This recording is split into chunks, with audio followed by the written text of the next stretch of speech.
Remco Evenepoel, he's back after 1 year of racing. We haven't seen him race since he crashed out of Lombardia. And remember 2019, it was massive for him. He won the San Juan overall, Burgos, Argov, and then another race, Michael. What was the other one? He won 4 race overalls, and then disaster struck.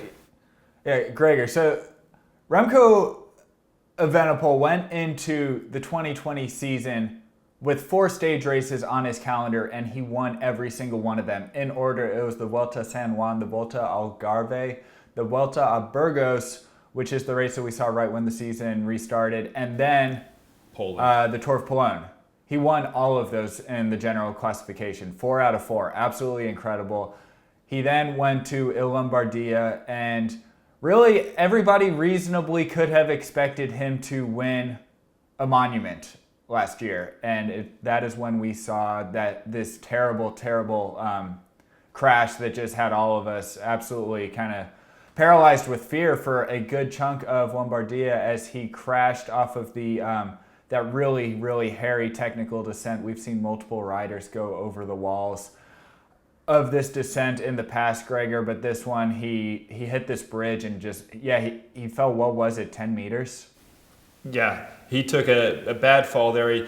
He fractured his pelvis. We also those images of Bermati going down there to help him out. And that was it. That was his season. And he was ready to start the Giro d'Italia after Lombardia. Remember last year, coronavirus. How can we forget coronavirus? Remember last year had the whole season rescheduled. And so the Giro d'Italia was going to be after Lombardia, which I think was raced on August 15th. And so he was going to be one of the favorites, if not the favorite, for Lombardia. And that's quite massive for a rider who I think was last year 20 years old, now 21 years old, born in January 2000, a young talent. And remember, Remco Evenepoel joined Deceuninck-Quickstep after winning the time trial and the road race in the junior ranks, going right from the junior ranks to the World Tour level with his home team, Belgian World Tour team, and really taking it on, because he had San Sebastian the year before that he won, and then all 4 of those stage races in 2020, and then everything just stopped for Remco Evenepoel. I think, Michael, it's quite a big ask for him to just start racing Saturday in Torino when the Giro d'Italia starts, because we have no gauge of his race form, and so we have no idea how he's going to go. Gregor, that's the whole thing, and that's why we're talking about this, is because it is kind of an unprecedented move from Deceuninck-Quickstep to, restart this rider's career after being out of racing for how many months is it? Now, like well over half a year. He is just going to go bang into his very first Grand Tour. Like this is it. And nobody really knows, but the way I see Remco Evenepoel and the way I think that most of the cycling world has grown to see him is he's kind of just Deceuninck-Quickstep's wind-up toy. They just wind him up, and they don't have to really worry about whatever the race is. He's just going to go straight to the finish. We saw it in Classica San Sebastian. That victory from him there was incredible. He was on the front working for teammates, got dropped in the final, caught back up when the lead group stalled out, attacked, and won. He just has a pace that nobody else has in the sport, and I think that it would be very reasonable to expect absolutely nothing out of a rider going to the Giro d'Italia after a break this long. But Remco Evenepoel is not every rider. I don't think that you can count him out. Well, it reminds me a bit of Chris Froome, and of course, Remco's that much younger. Froome had that leg injury in the Dauphiné, and then last year he didn't even get a ride the Tour de France. And it's hard for these riders to come back from such a serious injury. Remco at one point was on crutches. We've seen him, however, take the serious steps that he needs to take to be back. He's been at the altitude camps in Tenerife. He was doing recon of Liège-Bastogne-Liège, I think the day before, the day of, early in the morning before the team went out. So I don't know if the team had him as possibly up to race that race or not. He's lining up in a team at the Giro d'Italia. Remember with João Almeida, the Portuguese rider who had the pink jersey for so many days last year in the Giro d'Italia.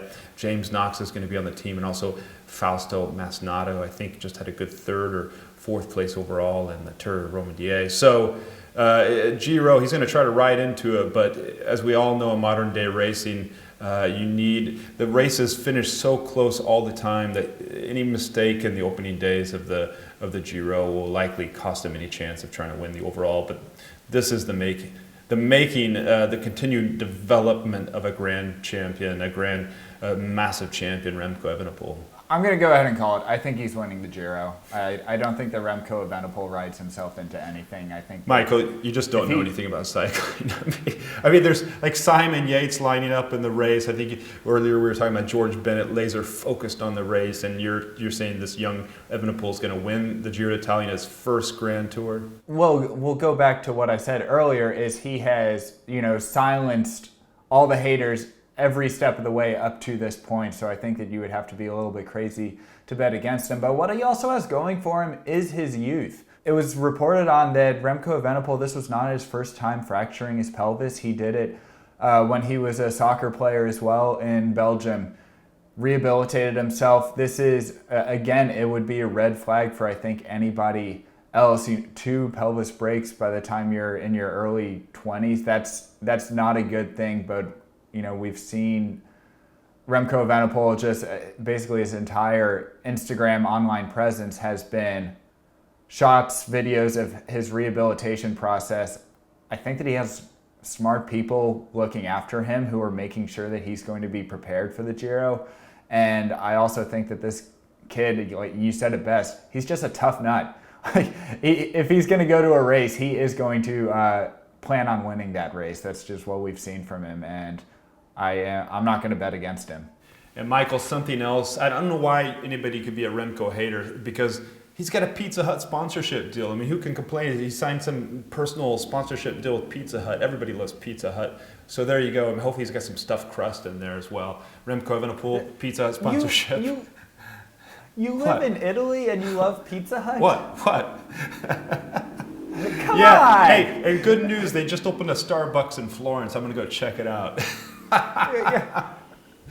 You're just traveling all over Europe, putting on this facade of a cultured man, Gregor. The American is still alive and well in you. I'm at least happy to see that.